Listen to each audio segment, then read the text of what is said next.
The first time the boy came down the trail to Abel Calloway's cabin, he was riding a stolen paint horse, and he called out for help in a language the trapper could not answer. Abel went to the door anyway. It was the winter of 1867, on the breaks of the Canadian River, north of the place they would later call Mobeetie. Smoke had been rising from the wrong chimney that morning. East wind, wrong for the smoke to come from the south stack. And Abel had been listening to it the way a blind man learns to listen, with the bones of his face, with the soft underside of his jaw, with the skin across his knuckles when he laid his palm flat on the cold log wall. He was 53. He had been blind almost 9 years, since a mini ball at Shiloh had come sideways through the socket of his left eye and out the back of his head and left him, on waking, in a world of just air. He had learned the cabin the way a sailor learns a rope, by feel, and by the rope remembering his hand. His wife was buried behind the woodpile. His daughter had gone to Oregon with a minister and never wrote back, or wrote in a way he could not read. He had a rifle. He had a trapline. He had the patient habit of being a man who listened. The hooves came up the trail that morning. 2 horses, one stumbling, one sure. And Abel rose from his stool and crossed the room with the unhurried confidence of a man who had learned the distance between every piece of furniture in his cabin by falling into it enough times in the first year. The boy was sitting the paint as if he had been sewn to it. He was maybe 12. His hair was black and cut short. A buffalo robe was wrapped and fastened at his right shoulder, not the left. He had tied it himself, not a woman, not a mother. His hands were bare. They were the brown of an old penny. He was shivering, but he was not afraid. He looked at Abel a long time. Or Abel believed he did. Water, the boy said. The word was rust on its way out. I have water in the bucket by the stove. The stove is on your right. 8 steps. The boy swung down without letting go of the rope tied to his horse's neck and, holding the rope in one hand and his ribs with the other, walked the 8 steps. He drank from the bucket with 2 hands. Abel listened to the swallowing. When the sound stopped, Abel said, "There is cornbread on the shelf above the stove. The shelf has a notch on the left corner. That is where you reach." The boy found the cornbread. He ate. Abel heard his shoulders. Finally, let a fraction of an inch go down. The boy's name, in his own language, Abel could not ask. The boy did not offer it. On the 3rd morning he said, "The white men at the fort called me Roan because of the horse." Then Roan it is. He had a wound the cabin could tell Abel around. He had buried his mother and sister at the bend of the Canadian, in a hole he had had to dig with the back of an axe. He had ridden away that same night. He had come down the river because a trader at the old fort had, in another winter, mentioned a trapper's friend who would not sell a Comanche boy for whiskey. He had stolen a horse from the camp where, after the smallpox, the elders had begun, in the way elders sometimes do, to count which of the children would be left with the dead. He had heard them count. He had ridden away before the count was finished. Wherever you are listening tonight, kitchen, road, the chair by the window, the long porch at the end of a long day, say the place out loud. It helps me feel the room.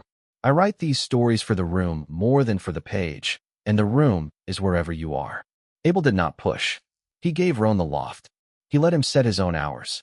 In the first month, Roan nearly broke his nose against the corner of the table. By the 2nd month, he came down the ladder without ever touching a rung. By spring, he could pour coffee from a pot into a tin cup at arm's length without a drop falling on the stove. Abel never asked him to do it. Roan did it because Roan wanted to do it for the man who had opened the door. The cabin was small, 1 main room, a sleeping loft above, a porch on the east side where Abel cleaned his pelts in summer. Around it, a trapline ran in a wide loop, east to the breaks of the creek, south to a cottonwood grove the beaver had refused to desert, west to a spring Abel had named for his wife, north again home. The line took Abel 4 days in good weather. He walked it with a long staff. He buckled his traps to a canvas belt he had sewn himself, in a stitch so small you could not see it if you tried. The traps were old. They were also, by every reckoning in that country, set so cleanly that no random catch came off his ground. He did not catch what he was not after.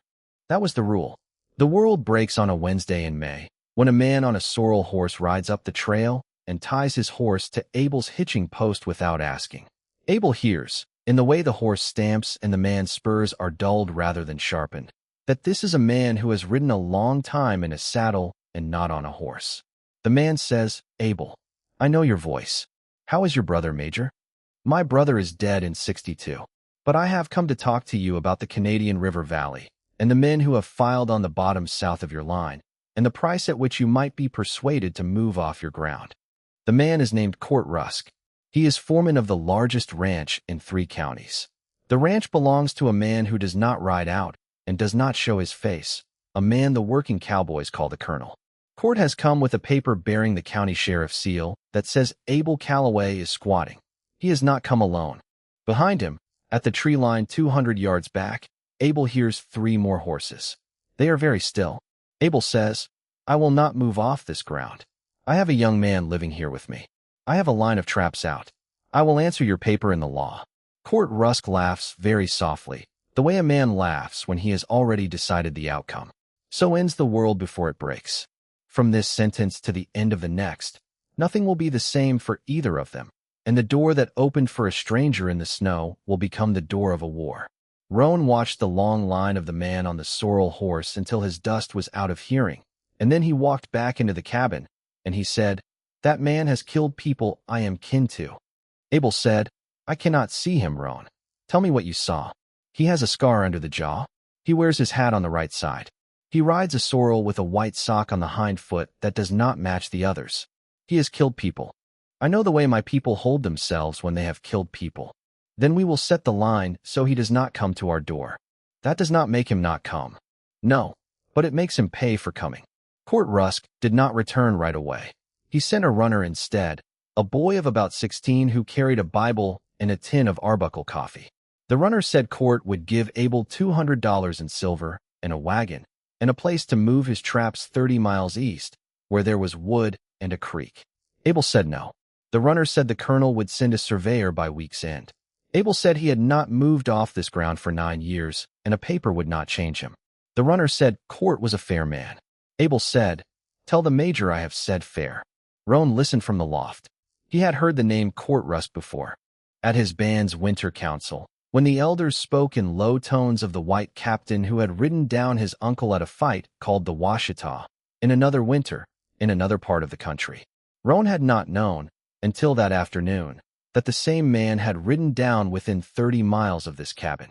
He lay in the loft a long time and thought of the distance a bullet can travel when someone is determined. He came down in the morning and stood at the stove and said, I left my people so I would not be buried where they were. I came here so I would not be buried at all. Abel said, I am glad the second part of that is what happened. And then, half of being a man is learning what to leave alone. The other half is learning what to set a clean trap on. Roan did not say thank you. He did not need to. In the middle of those days, while Abel pretended to sleep in his chair by the window in the late afternoon, Roan, on the porch, was cleaning Abel's rifle with a rag and a small copper rod he'd found in a tobacco tin. Abel cleared his throat and said, from a quarter of the room away, without turning his head, If you are going to learn the weapon, learn it with me watching. Roan finished what he was doing. He did not put the rifle down. He brought it across the floor and laid it across Abel's knees. Abel picked it up and, by the weight of it and the place the safety catch sat under his thumb, knew that the boy had taken it apart and put it back together exactly right. He said nothing. He set it on the rack by the door. In early summer, a man named Mr. Hines rode down from the trading post with his wife, who carried the coffee and a letter from Abel's daughter. Mr. Hines was a former chaplain who had lost his commission for praying over a wrong grave. He was quiet the way some men are quiet after they have stopped being angry. Mrs. Hines heard Roan speak his mother's language once, low and almost to himself, on the porch, when he thought no one was about, and she came inside and asked Abel if Roan was well. Abel said, He is learning to listen for what does not say itself. Mrs. Hines nodded and did not ask again. Mr. Hines had been writing letters on Abel's behalf for 2 years, to no one in particular, because he had learned that the men who called themselves the colonel's officers had been the same officers, in the war before this one, who had come to his mission, in error, at night, and taken, in error, his only daughter. He had a stack of affidavits the height of his saddlebag.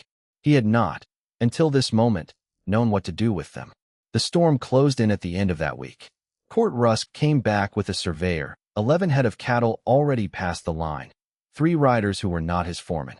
The boy from the fort brought word that the colonel's man would be in Dodge on the 7th of the month, and that court had filed, at the courthouse in town, a writ of eviction against Abel, to be heard before a county judge who was the colonel's cousin by marriage. Court also left a paper nailed to Abel's hitching post. Abel felt the nail heads. He did not feel the paper. He had Roan read it aloud, which Roan did, slowly, in English so plain it sounded like a footstep on packed earth. Before we watch what they do next, tell me this, in your own way, even if it's only in your head. A blind man has been offered fair money for a piece of ground he loves. A boy who has lost everything has been offered safe passage to anywhere else. What does it cost them both to stay? Roan said, when the dust had settled. We could go. We could, Abel said. But that is not what the trapline is for. A line is for coming home to. If you leave the ground does not remember you. Then you are only a man walking. There are a great many men walking. I have been one. They chose to stay. Abel wrote his answer to court in slow pencil, on a board, and Roan carried it to the hitching post and nailed it up where the eviction paper was. The board said, in plain letters painted with a brush made of a turkey feather, I will meet you in court, Major, on the day the court asks me. I will not move. A. Calloway. The storm arrives in July, in what the country remembers now as the grasshopper year. The bottom gets sick first, the grass dies, the beaver starve, the traps come up empty.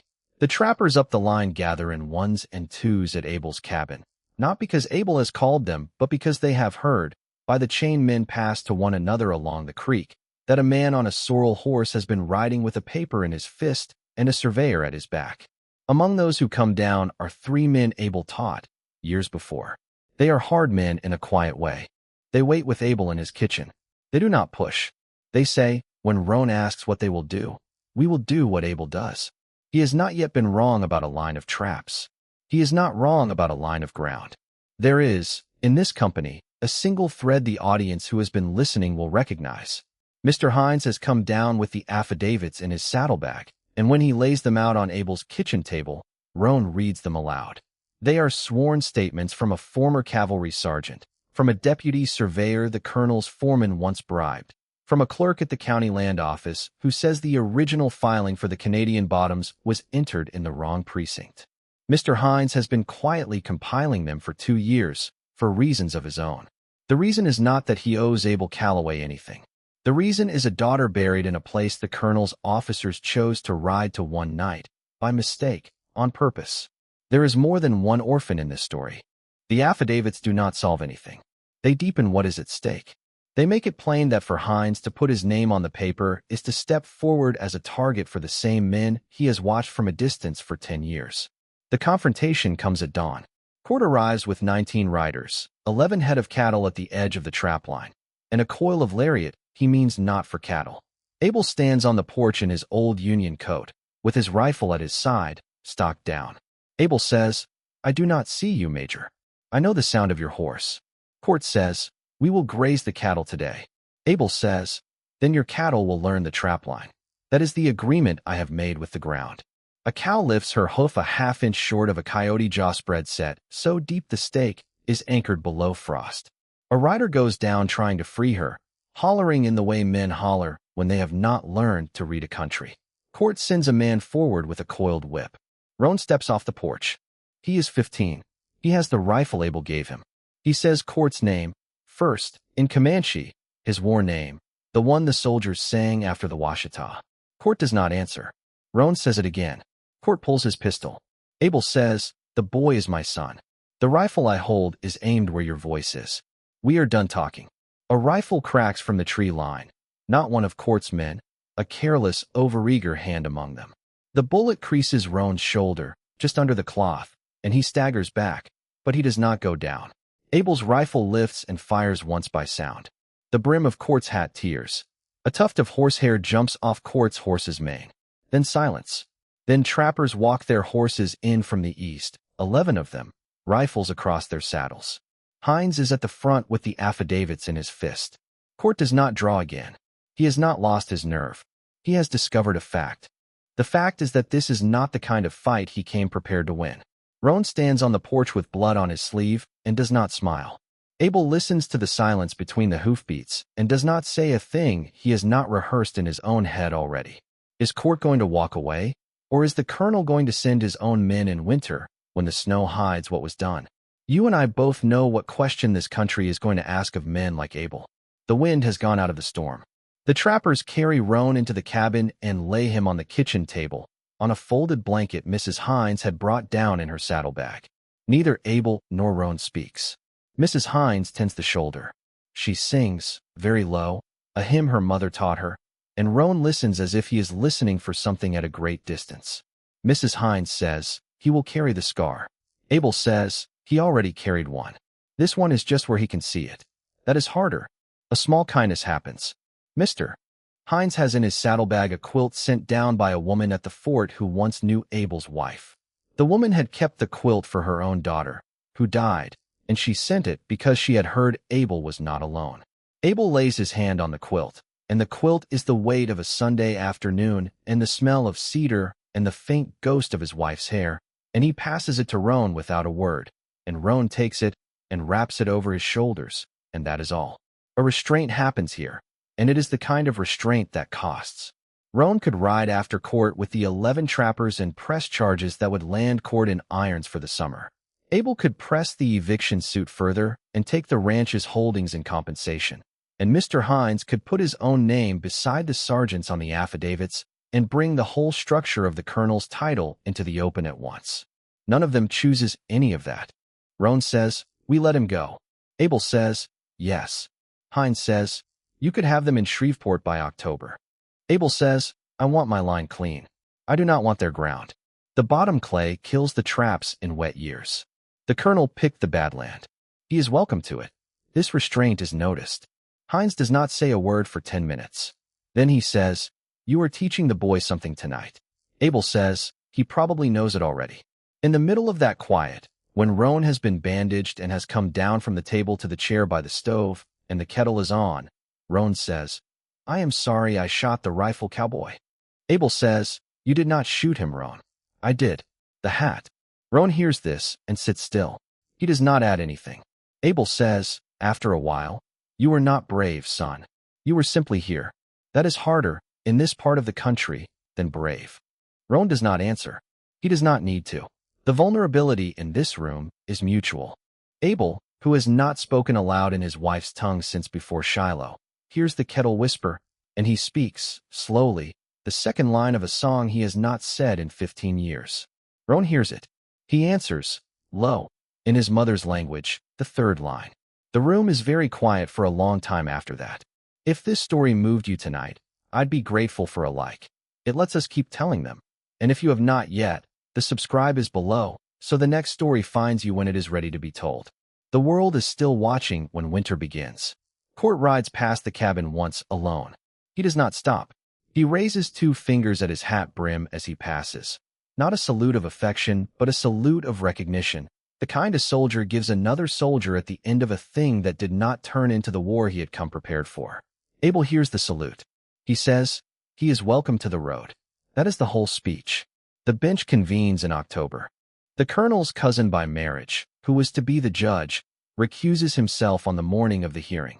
He has, in the weeks before, been removed by a circuit court for an unrelated matter that has nothing to do with Abel, a matter of a different sort of paper, with a different sort of name on it. Nobody in the country believes the removal is unrelated. Mr. Hines enters his stack of affidavits. Court surveyor is named separately, on a separate indictment, for prior perjury, a matter Hines had on file, in a drawer, for years. The colonel's ranch quietly withdraws from the Canadian bottoms. The ranch hand who was going to ride with court on the snow line in January is found, in early November, packing his war bag. He decides not to ride. He cannot say why. It is because the girls at the boarding house at the fort, who have heard the story from Mr. Hines's wife, look at him a particular way when he comes in for coffee. Roan is taller in February. He decides not to go down to the agency. He decides not to go back to his people. He decides, instead, to stay on the trap line for another season. He says almost nothing about it. Abel listens to the lightness of his step on the ladder and knows. This is a story that did not end in a shootout. It did not need to. The truth came forward in slow, patient pieces the way a healthy set of traps come up from a clean line, one clean thing at a time, until by the end of the season the whole country is on a different footing than it was. The Colonel's power is not destroyed. It is simply, from the moment of the affidavits, no longer the strongest fact on that ground. The epilogue is 2 Aprils later. Roan is standing at Abel's stove. He has a tall man's shoulders now, and his hair is cut the way his mother's people used to cut it for a man who is going to be a hunter. He is pouring coffee from a pot into a tin cup, at arm's length. He does not spill a drop. Abel listens to the sound of the coffee. A rifle leans in the corner by the door. The trapline belt is buckled to the wall peg, the small stitching still invisible. Outside, the loop goes east to the brakes, south to the cottonwood, west to a spring named for a woman buried behind the woodpile, north, again, home. Roan says, I was once told I was too much of one thing and not enough of another. Now I see that the ground does not keep the ledger. The ground takes what is said on it and answers with the same hand. Abel listens. He says, that is one way of saying it.